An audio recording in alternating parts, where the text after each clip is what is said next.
नमस्कार, ये आकाशवाणी पटना है। अब आप खालिद रशीद से प्रादेशिक समाचार सुनिए। पहले मुख्य समाचार। राष्ट्रीय जनता दल के 3 विधायक चंद्रिका राय, फराज फातमी और जयवर्धन यादव जनता दल यूनाइटेड में शामिल। पूर्व मुख्यमंत्री जीतन राम मांझी के नेतृत्व वाले हिन्दुस्तानी अवाम मोर्चा ने महागठबंधन से नाता तोड़ा। गंगा, सोन और पुनपुन नदी के जलस्तर में तेजी से बढ़ोतरी। मुंगेर जिले के कई निचले क्षेत्रों में गंगा नदी के उफान से बाढ़ का पानी फैला। और प्रदेश में कोविड-19 महामारी से संक्रमित लोगों का आंकड़ा बढ़कर 1,15,000 के पार। अब समाचार विस्तार से। राजद के 3 विधायक चंद्रिका राय, जयवर्धन यादव और फराज फातमी आज जदयू में शामिल हो गए। जदयू के वरिष्ठ नेता विजेंद्र यादव और श्रवण कुमार ने तीनों को पार्टी की सदस्यता दिलाई। चंद्रिका राय राजद अध्यक्ष लालू प्रसाद के समधी हैं और परसा निर्वाचन क्षेत्र से विधानसभा के सदस्य हैं।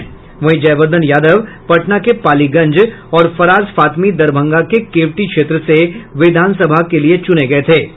इन 3 विधायकों के जदयू में शामिल होने के साथ ही राजद छोड़कर जदयू में जाने वाले विधायकों की संख्या बढ़कर 6 हो गई है। इधर पूर्व मुख्यमंत्री जीतन राम मांझी के नेतृत्व वाले हिन्दुस्तानी अवाम मोर्चा ने महागठबंधन से नाता तोड़ लिया है। पटना में हुई पार्टी की कोर कमेटी की बैठक में इस प्रस्ताव पर मुहर लगाई गई। इसके बाद महागठबंधन में 4 दल राष्ट्रीय जनता दल, कांग्रेस, राष्ट्रीय लोक समता पार्टी और वीआईपी पार्टी ही रह गए हैं। इधर जीतन राम मांझी के जदयू में जाने और उनकी पार्टी हम के जदयू में विलय के कयास लगाए जा रहे हैं। मोर्चा के नेता दानिश रिजवान ने कहा कि उनकी पार्टी का अगला रुख क्या होगा, इस पर 1-2 दिनों में फैसला लिया जाएगा। गठबंधन छोड़ने के कारणों के बारे में हम के नेता संतोष सुमन ने कहा कि महागठबंधन में उनकी पार्टी को नजरअंदाज किया जा रहा था। इधर राष्ट्रीय जनता दल के भाई वीरेंद्र ने कहा है कि महागठबंधन में श्री मांझी को काफी सम्मान दिया गया था, लेकिन वे समन्वय समिति के बहाने दबाव बनाने का काम कर रहे थे।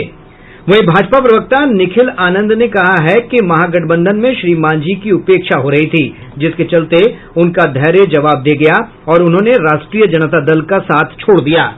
प्रदेश के कई हिस्सों में बाढ़ की स्थिति अब भी गंभीर बनी हुई है। राज्य के 16 जिलों में बाढ़ से 82 लाख से अधिक लोग प्रभावित हैं। गंडक बराज से पानी छोड़े जाने के कारण गोपालगंज, सारण और मुजफ्फरपुर जिले में कई नए इलाकों में बाढ़ का पानी फैल गया है। नेपाल में अगले 3 दिनों तक भारी बारिश का अलर्ट है, जिसे देखते हुए गंडक नदी के जलस्तर में फिर बढ़ोतरी की आशंका है।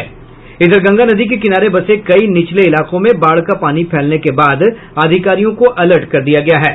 मुंगेर जिले में गंगा नदी का पानी दियारा क्षेत्र में टीकारामपुर पंचायत के कई गांवों में प्रवेश कर गया है। वहीं मुंगेर शहर के लाल दरवाजा, चौखंडी, चंडिका शक्तिपीठ स्थान में बाढ़ का पानी फैल गया है। पटना जिले में भी विभिन्न घाटों के ऊपर गंगा की बाढ़ का पानी आ गया है। इसे देखते हुए फरक्का बांध के सभी फाटक खोल दिए गए हैं, जिससे जलस्तर में कमी होने की संभावना है। जल संसाधन मंत्री संजय कुमार झा ने कहा है कि अभी स्थिति पूरी तरह नियंत्रण में है। इधर दरभंगा जिले में विभिन्न नदियों के जलस्तर में कमी के बाद बाढ़ का पानी धीरे धीरे उतरने लगा है। हालांकि गंदगी और पानी सड़ने के कारण महामारी का खतरा मंडरा रहा है।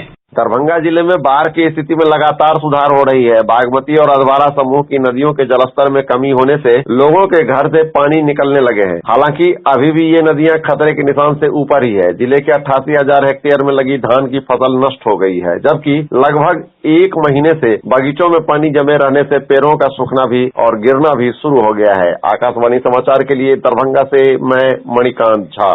गंगा, सोन और पुनपुन नदी के जलस्तर में तेजी से बढ़ोतरी हो रही है। बक्सर, पटना, मुंगेर और भागलपुर में गंगा नदी का जलस्तर कई स्थानों पर खतरे के निशान को पार कर गया है या इसके आसपास बना हुआ है। पटना के गांधी घाट में नदी का जलस्तर लाल निशान से 10 सेंटीमीटर ऊपर चला गया है। हाथीदह में नदी का जलस्तर खतरे के निशान से 30 सेंटीमीटर ऊपर दर्ज किया गया। वहीं भागलपुर के कहलगांव में गंगा नदी खतरे के निशान से 30 सेंटीमीटर ऊपर बह रही है।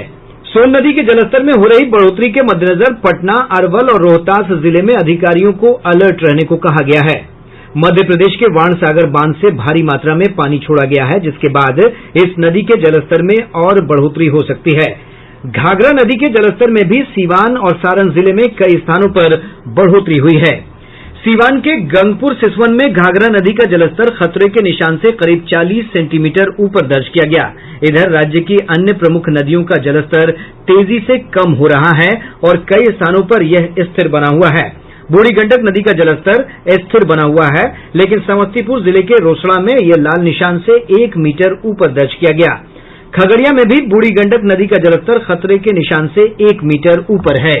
मौसम विभाग ने कहा है कि प्रदेश में मानसून की रफ्तार सुस्त है, जिसके चलते आज और कल राज्य के अधिकांश हिस्सों में बारिश से राहत मिलने के आसार हैं। वहीं अगले 48 घंटों के दौरान बक्सर, रोहतास, भोजपुर, कैमूर, औरंगाबाद, अरवल और जहानाबाद के कुछ हिस्सों में हल्की बारिश की संभावना है। मौसम वैज्ञानिक अमित कुमार ने बताया कि 22 अगस्त के बाद फिर से राज्य में अच्छी बारिश हो सकती है। गहरा निम्न दबाव का क्षेत्र जो बंगाल की खाड़ी एवं उससे सटे उत्तरी उड़ीसा तट पर बना हुआ था, वह अब धीरे धीरे पश्चिम की ओर अग्रसर हो रहा है। अगले 24 घंटों में मध्य प्रदेश पर अवस्थित होने की संभावना है। इसके कारण राज्य में वर्षा की गतिविधि सुस्त रहेगी और सिर्फ दक्षिण पश्चिम भागों के 1-2 स्थानों पर हल्की बारिश हो सकती है। दिनांक 22 अगस्त के बाद राज्य में बारिश की गतिविधि में कुछ वृद्धि हो सकती है। स्वच्छ सर्वेक्षण 2020 का परिणाम आज जारी किया गया। शहरी विकास मंत्री हरदीप सिंह पुरी ने वीडियो कॉन्फ्रेंसिंग के जरिए परिणाम जारी किए। इसमें 10 लाख से अधिक आबादी वाले शहरों की श्रेणी में इंदौर शहर लगातार चौथी बार पहले स्थान पर रहा है। सर्वेक्षण में पटना को 47वां स्थान प्राप्त हुआ है। इधर इस सर्वेक्षण में गंगा कॉरिडोर परियोजना को लागू करने में मुंगेर जिले को राष्ट्रीय स्तर पर तीसरा स्थान मिला है। इस सर्वेक्षण में 1,87,00,000 लोगों ने भाग लिया। इस अवसर पर लोगों से संवाद करते हुए शहरी विकास मंत्री हरदीप सिंह पुरी ने कहा कि स्वच्छ भारत अभियान से लोगों के व्यवहार में भी बदलाव आया है। श्री पुरी ने कचरे से खाद बनाने के लिए अपनाई जाने वाली तकनीकों पर प्रसन्नता जताई है। वेस्ट टू वेल्थ का एक बहुत अच्छा एग्जाम्पल है और मैं समझता हूं कि जैसे आपने इसको स्केल अप किया है कमर्शियल लेवल पे, तो मैं समझता हूं इससे बाकी लोग भी, मैंने इसके कई और उदाहरण भी देखे हैं, मैंने कई और राज्यों में भी, और मुझे बहुत खुशी है कि आपने इसके बारे जानकारी दी। इससे जो मैसेज जाएगा बाकी स्टेट्स को, एक कमर्शियल लेवल पे स्केलिंग अप का, आपको धन्यवाद और आभारी हूं, आपको बधाई देना चाहता हूं। केंद्रीय मंत्री ने इस अवसर पर सामुदायिक शौचालय का संचालन और प्रबंधन करने वाले मुंगेर नगर निगम क्षेत्र के निवासी कुछ लोगों से भी बातचीत की। प्रादेशिक समाचार आप आकाशवाणी पटना से सुन रहे हैं। राज्यपाल सह कुलाधिपति फागू चौहान ने कोविड संक्रमण के प्रसार के चलते प्रदेश के विभिन्न विश्वविद्यालयों में लंबित परीक्षाओं और पाठ्यक्रम पूरा करने के लिए विश्वविद्यालयों को विशेष कदम उठाने के अधिकार प्रदान किए हैं। विश्वविद्यालयों को विशेष परिनियम ट्रांजिटरी रेगुलेशन के तहत विश्वविद्यालयों के यूजीसी के दिशा निर्देशों के अनुसार मानकों का पालन करते हुए विभिन्न पाठ्यक्रमों को पूरा करने और लंबित परीक्षाओं के संचालन का अधिकार दिया गया है। केंद्रीय मंत्रिमंडल ने संयुक्त पात्रता परीक्षा सीईटी के आयोजन के लिए राष्ट्रीय भर्ती एजेंसी एनआरए के गठन को मंजूरी दी है। प्रधानमंत्री नरेंद्र मोदी ने इस एजेंसी को करोड़ों युवाओं के लिए वरदान बताया है। श्री मोदी ने ट्वीट संदेश में कहा कि अब कई परीक्षाएं आयोजित नहीं करनी पड़ेंगी। इससे समय और संसाधनों की बचत होगी तथा पारदर्शिता को भी बढ़ावा मिलेगा। केंद्रीय मंत्री प्रकाश जावड़ेकर ने इस फैसले को ऐतिहासिक बताया है। उन्होंने कहा कि इससे रोजगार चाहने वाले युवाओं को लाभ मिलेगा। श्री जावड़ेकर ने कहा कि देश के युवाओं की लंबे समय से चली आ रही मांग पूरी हो गई है।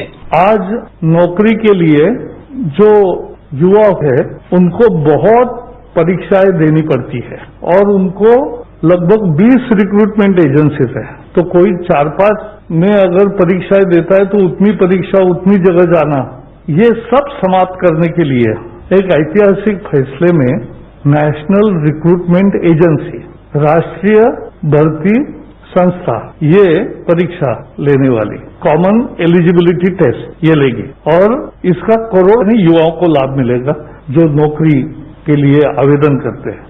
राज्य में कोविड-19 से संक्रमित लोगों का आंकड़ा बढ़कर 1,15,000 से अधिक हो गया है। आज 2,451 नए मामलों की पुष्टि हुई। सबसे अधिक 367 मामले पटना जिले से सामने आए हैं। वहीं मुजफ्फरपुर से 174 मामलों की पुष्टि हुई है। स्वास्थ्य विभाग की बुलेटिन के अनुसार 141 मामले मधुबनी और 102 मामले कटिहार में रिकॉर्ड किए गए। वहीं पूर्वी चंपारण से 90 और सारण से 99 मामलों की पुष्टि हुई है। राज्य में 30,063 लोगों का इलाज विभिन्न अस्पतालों में चल रहा है। देश में कोविड-19 से ठीक होने वालों की दर बढ़कर आज 74% हो गई। सरकार द्वारा संक्रमण से निपटने के लिए समय पर किए गए त्वरित उपायों के कारण अब तक करीब 21 लाख लोग ठीक हो चुके हैं। पिछले 24 घंटों में देश में 59,000 से ज्यादा लोग इस बीमारी से उबर चुके हैं।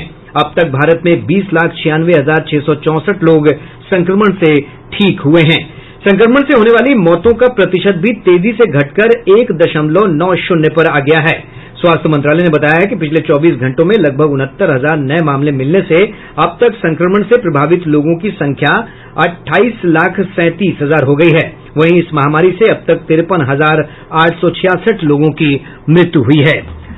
राज्य सरकार ने विभिन्न निजी अस्पतालों में कोरोना मरीजों के इलाज के लिए दरें तय कर दी हैं। स्वास्थ्य विभाग द्वारा जारी अधिसूचना में विभिन्न जिलों को अलग अलग श्रेणियों में बांटकर इलाज का रेट तय किया गया है।